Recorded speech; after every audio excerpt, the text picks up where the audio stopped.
O esôfago.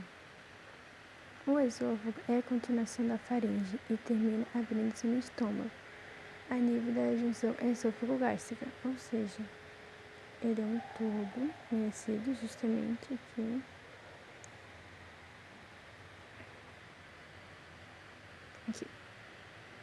Ele é um tubo, é aqui, ele termina aqui, no qual ele apresenta algumas características, ou seja, ele atravessa 3 áreas do corpo. Quais seriam essas 3 áreas? Pescoço, o tórax e o abdômen. Que o abdômen se encontra justamente por diafragma. Ele está localizado aonde?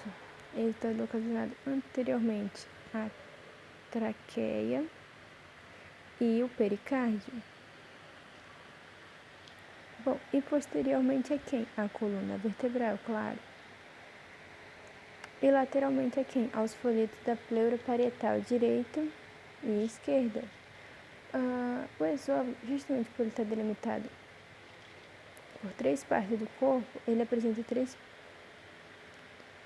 três partes, né? O conhecido como áreas, que é a área cervical, torácica e abdominal. Bom, o calibre do esôfago apresenta 3 pontos: superior ao pescoço, cruzado com a aorta. Aqui, como pode observar nessa imagem, ele é cruzado com a aorta. Aos brônquios também, principal esquerdo principalmente. Ele tem a extremidade inferior próximo à terminação no estômago. Ou seja, extremidade inferior, estômago. Extremidade inferior, estômago. Ok. Se recordar o esôfago, lá no tempo da embriologia, ele se desenvolve no intestino anterior, composto por 2 capas geminais, mesodermo e endodermo. Segundo a topografia do esôfago, ele vai desde a faringe aos cárdios.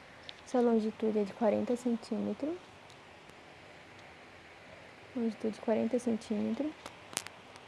Começa a 15 centímetros desde a incisura a nível da cesta cervical. E ele tem uma porção estreita, né, no trato gastrointestinal. Seu trajeto desenha uma forma de um S, como pode ser observado aqui. Vai aqui e parece um S, uma curvatura. Ou seja, respeitando a linha média, claro. Esse tubo tem uma função de conduzir o bolo alimentício pelo peritotismo. Ele se estende desde o borde inferior, desde o músculo cricofaríngeo, ou a nível da cesta cervical, no orifício superior do estômago, a nível da 11ª torácica. Na musculatura da parte inicial é estriada esquelética. Então, a primeira parte dele é estriada esquelética, que é a musculatura. A nível da clavícula é músculo liso. Sua longitude vai variar, sendo que em adulto é 40 centímetros, em recém-nascidos é 10, em crianças de 2 anos, 16 centímetros.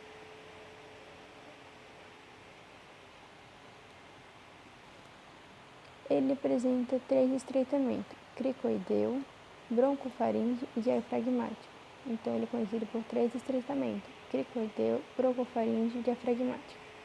O cricoideu se apresenta na origem do esôfago, à altura do cartílago cricoideu. Se projeta a nível da cesta cervical. O bronco aórtico se situa a nível do arco aórtico e do brônquio esquerdo. Bem por aqui.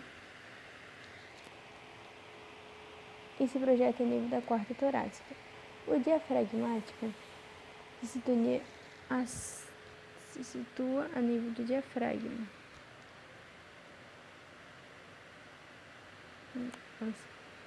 Diafragma. Desembocando na 11ª na 10ª torácica.